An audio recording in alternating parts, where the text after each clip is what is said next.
केंद्र सरकार की सेना में युवाओं की भर्ती के लिए शुरू हुई अग्निपथ योजना का कांग्रेस की सभी इकाइयां लगातार विरोध कर रही हैं। इसी कड़ी में अग्निपथ योजना को देश की सुरक्षा और युवाओं के भविष्य के साथ खिलवाड़ बताते हुए युवा कांग्रेस के प्रदेश अध्यक्ष दिव्यांशु बुद्धिराजा के नेतृत्व में पंचकुला के भगत सिंह चौक से उधम सिंह चौक तक मशाल यात्रा निकाली गई। इस दौरान पत्रकारों से बातचीत के दौरान दिव्यांशु बुद्धिराजा ने कहा कि सरकार की अग्निपथ योजना भविष्य में देश की सुरक्षा और संप्रभुता के लिए बहुत बड़ा खतरा बनकर उभरेगी। वहीं दूसरी ओर युवाओं का भविष्य भी इस योजना के चलते अधर में लटकना तय है। इसीलिए देश की सुरक्षा एवं युवाओं के भविष्य के साथ समझौता हरगिज नहीं होने दिया जाएगा। उन्होंने कहा कि जब तक ये योजना वापस नहीं होती, इसका कड़ा विरोध जारी रहेगा। जी दिव्यांशु, जो आज का प्रश्न था इसके बारे में बता दीजिए।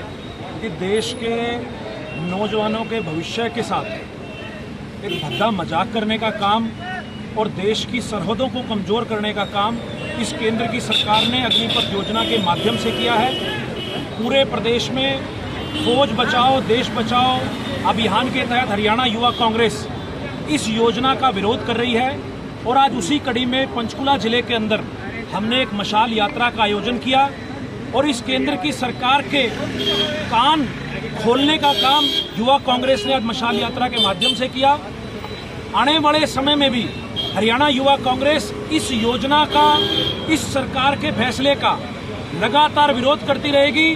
जहां एक तरफ इस फैसले से 4 साल के बाद हरियाणा का, देश का नौजवान फौज से रिटायर हो जाएगा, मैं प्रदेश की सरकार से, देश की सरकार से एक सवाल पूछता हूं कि 4 साल के बाद 23 साल की उम्र में जब एक नौजवान फौज से रिटायर हो जाएगा तो सरकार के पास उसके रोजगार की क्या गारंटी है। और दूसरी तरफ देश के सैनिक को तैयार होने के लिए लगभग 5 से 6 साल का समय लगता है, तो सरकार ये गारंटी कैसे ले सकती है कि 6 महीने के अंदर देश का सैनिक सरकार ट्रेन करके सरहदों पर भेजेगी और हमारी सरहदें उस तरीके से सुरक्षित रहेंगी।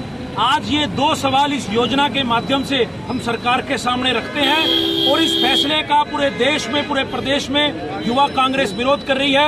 आने वाले समय में भी हरियाणा युवा कांग्रेस प्रदेश के अलग अलग जिलों में जाकर तिरंगा यात्राएं, मशाल यात्राएं, सरकार का घेराव, मुख्यमंत्री मनोहर लाल खट्टर का घेराव और इस प्रकार के प्रदर्शन जब तक जारी रहेंगे जब तक सरकार ये फैसला वापस नहीं ले लेगी। हिसार में भर्ती होनी जा रही है अग्निवीरों की अगले महीने से, तो वहाँ पर भी जाएंगे आप, युवाओं से मिलेंगे कुछ? प्रदेश का नौजवान मजबूरी में खून के आंसू रोकर इस भर्ती के अंदर जो है वो अप्लाई कर रहा है। आज प्रदेश सरकार ने, मैं आपको बताना चाहूंगा, जहां पर ये फौज की अकेडमियां हैं जो बच्चों को ट्रेनिंग देती हैं, उनके व्हाट्सएप ग्रुप तक डिलीट कराए जा रहे हैं। बच्चों को ये डराया जा रहा है कि जो इसके खिलाफ प्रदर्शन करेगा उसको इस योजना के तहत भर्ती में नहीं शामिल किया जाएगा। सरकार अपने हर हथकंडे अपनाकर इस योजना के तहत प्रदेश के और देश के नौजवानों को, भविष्य को कुचलना चाहती है, लेकिन हरियाणा युवा कांग्रेस पूरे प्रदेश के नौजवानों के साथ मजबूती से खड़ी है और ये संघर्ष जब तक जारी रहेगा जब तक सरकार इस फैसले को वापस नहीं लेगी।